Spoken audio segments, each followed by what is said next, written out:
Hello viewers, আসসালামু আলাইকুম। Welcome back to my channel. আশা করি সবাই ভালো আছেন, সুস্থ আছেন। আমিও আলহামদুলিল্লাহ আপনাদের দোয়ায় ভালো আছি, সুস্থ আছি। প্রতিদিনের মতন আজকেও হাজির হয়ে গেলাম আপনাদের মাঝে নতুন দিনে নতুন একটি ব্লগ নিয়ে।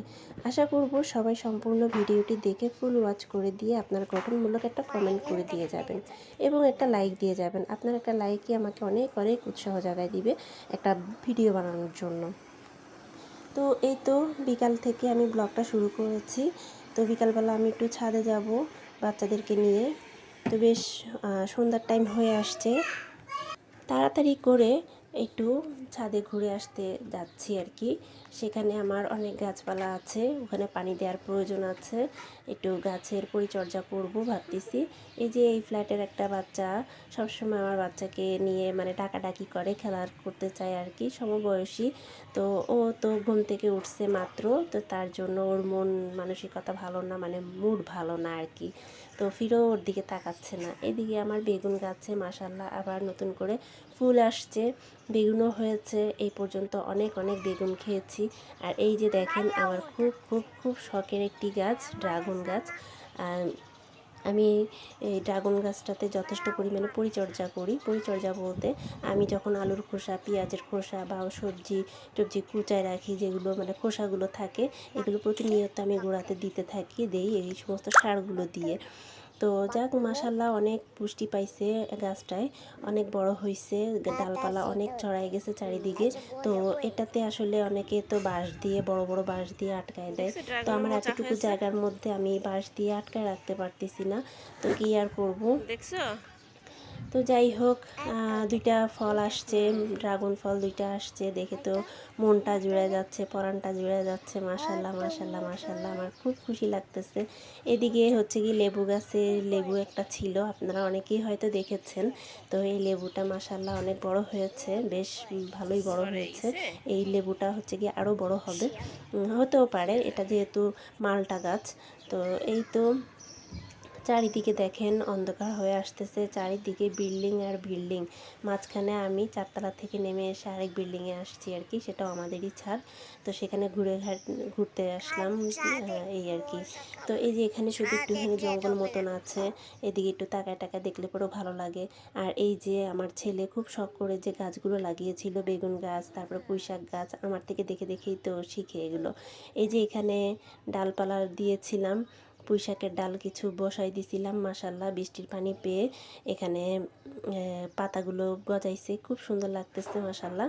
তো যাক আর কয়েকদিন পরে ডালপালা হলে পরে কেটে নিব। তো এখানে আমার ছেলে খুব এক্সাইটেড, ওর গাছটা হচ্ছে। তারপরে পচা পাতাগুলো থাকলে এগুলো সরাই টরাই দিয়ে ও কোচায় টোচায় দেয়, খুব মানে চর্চা করার চেষ্টা করে আর কি। তো ওর খুব পছন্দের গাছ, ও প্রথম লাগাইছে এই গাছ, প্রথম না এর আগেও লাগাইছে। তো নিজের হাতে লাগানোটাই একটা অন্যরকম। এই ড্রাগন গাছটা ওই হাতে লাগাইছে ফার্স্ট। তো এদিকে আমার ছোট ছেলেটা গাছে পানি দিবে, ও হচ্ছে গিয়ে একটু মানে উৎসাহ পাচ্ছে আর কি, যে আমি একটু গাছে পানি দিব, গাছে পানি নাই, সবাই পানি দেয়, আমি কেন পানি দিতে পারবো না, আমিও একটু পানি দিব। তো মগটা নিয়ে আগাই গেল। তো আমাদের ছাদের এখানে একটা কল বসানো আছে, একটা সময় ছাদ ভরা গাছ ছিল, তো যার জন্য এই কলের সিস্টেম করা হয়েছিল। তো এই কলের থেকে হচ্ছে গিয়ে পানি নিয়ে গাছে পানি দেওয়া হতো পাইপের মাধ্যমে।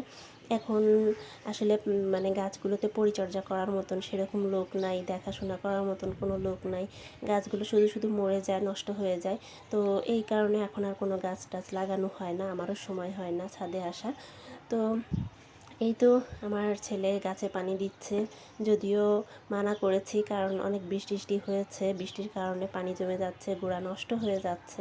তো অত ছোট মানুষ, তারপরেও হচ্ছে গিয়ে ও গাছে পানি দিবে, মানে ওই দেওয়ার শখ হয়েছে আর কি, হচ্ছে এরকম।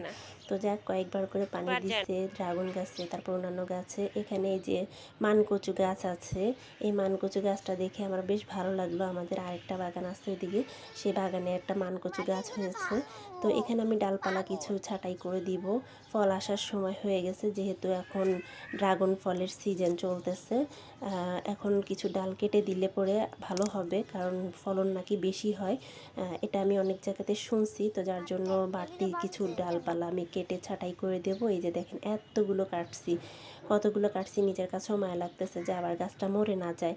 তো যাই হোক, ছোট করে ফেলছি, কারণ এটাতে ঠেক দেওয়ার মতন কোনো কিছু পাচ্ছি না, ঠেক দেওয়ার মতন কোনো কিছু নাই। যাক, প্রত্যেকটা বড় বড় ডালের মধ্যে থেকে আমি কিছু কিছু অংশ কেটে কেটে ঠিকঠাক করে নিলাম। এই তো এই যে দেখেন, অনেক ডাল কাটছি, চারিদিক থেকে ডাল কেটে কেটে দিছি, একটু একটু করে কেটে কেটে দিছি। ফলন আসবে ইনশাল্লাহ, আপনারা অবশ্যই দেখবেন। এই পর্যন্ত এই গাছটাতে 2বার করে, মানে এই বছর হলে পরে 2বার ফল আসলো। তো এই তো আমরা বাসায় চলে আসছি, সন্ধ্যার টাইমে নামাজ কালাম শেষ করে নাস্তা টাস্তা খেয়ে নিলাম, বাচ্চাদেরকে পড়তে বসাই দিছি। এখানে এই যে বুড়োটা কী করে দেখেন, এই বুড়ো ছেলে সাইকেল চালাচ্ছে, চারিদিকে ঘুরে ঘুরে সাইকেল চালাচ্ছে। তো আমিও ওকে একটুখানি দেখতেছিলাম, খুব মজা পাচ্ছে ও। আর এই যে ওকে পড়তে বসাইছি, ওর হাতের লেখা দিনকে দিন খারাপ হয়ে যাচ্ছে। তো কি আর করব, সারাক্ষণ পড়তে বসায় রাখি, পড়তে বসতে চায় না, খুব দুষ্টামি করে। আর এই যে দেখছেন কী পরিমাণে নোংরা করে, ঘরদোর প্রচুর পরিমাণে ঘরদোর নোংরা করতেই থাকে।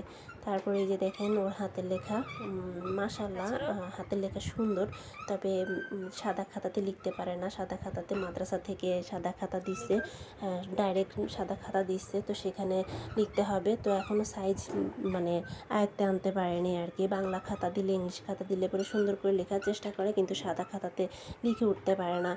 তো সাইজের বেশ কম আছে, আসলে এত তাড়াতাড়ি করে তো হয়ে ওঠে না, একটা চর্চার প্রয়োজন আছে আর কি।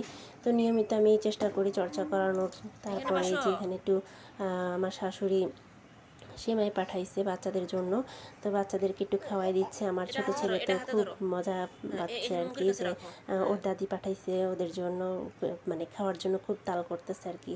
হ্যাঁ, ওরা আবার মিষ্টি খুব পছন্দ করে, প্রচুর মিষ্টি খায় ওরা, ওদের এত পরিমাণে মিষ্টির ঝোঁক কী আর বলবো।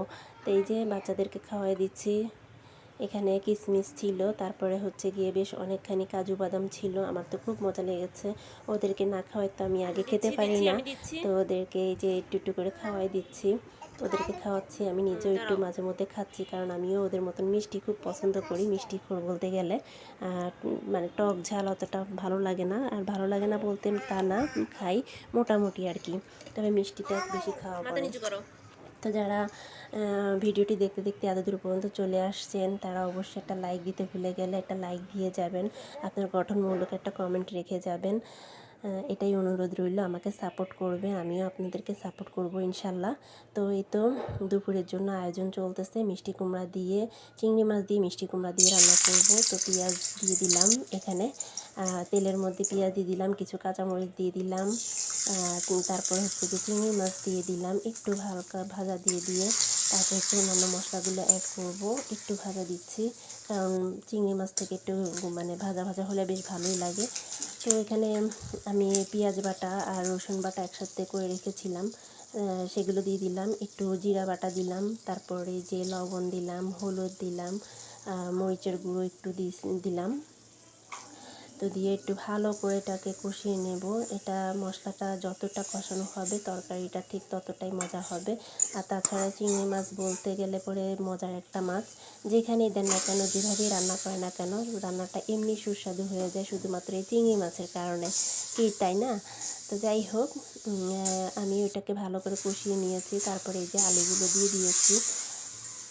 আলুগুলোকে আমি ভালো করে কষিয়ে দিয়ে তারপর হচ্ছে মিষ্টি কুমড়াটা দিয়ে দিলাম। মিষ্টি কুমড়া দিয়ে আলু দিয়ে আমি একটু ভালো করে মাখিয়ে নিব। এদিকে ভাতটা উতলাই যাচ্ছে, ভাতটা উতলাই গেলে পরে তো আর মানে চুলার অবস্থা 12টা বেজে যাবে, তো সেই জন্য আমি একটু কমাই দিলাম। আর এদিকে তো ধরে আসতেছে, এদিকে তো কষাচ্ছি, হালকা একটু পানি দিয়ে দিচ্ছি, কারণ তলে লেগে গেলে ভালো লাগবে না। এই তো ফাইনালি আমার রান্না হয়ে গিয়েছে, চিংড়ি মাছ দিয়ে মিষ্টি কুমড়া রান্না। তো আপনারা কে কীভাবে রান্না করেন, আমার রান্নাটি কেমন হলো অবশ্যই কমেন্টের মাধ্যমে জানাবেন। ভিডিওটি এই পর্যন্তই রাখছি, নতুন দিনের নতুন ব্লগ আবার নিয়ে আপনাদের মাঝে হাজির হয়ে যাব ইনশাল্লাহ। আমাকে সাপোর্ট করবেন, কমেন্টের মাধ্যমে আপনাদের মন্তব্যগুলো রেখে যাবেন, আমি কমেন্ট ধরে আপনাদের বাসায় ইনশাল্লাহ পৌঁছায় যাব। তো এই পর্যন্তই, আল্লাহ হাফেজ, আসসালামু আলাইকুম।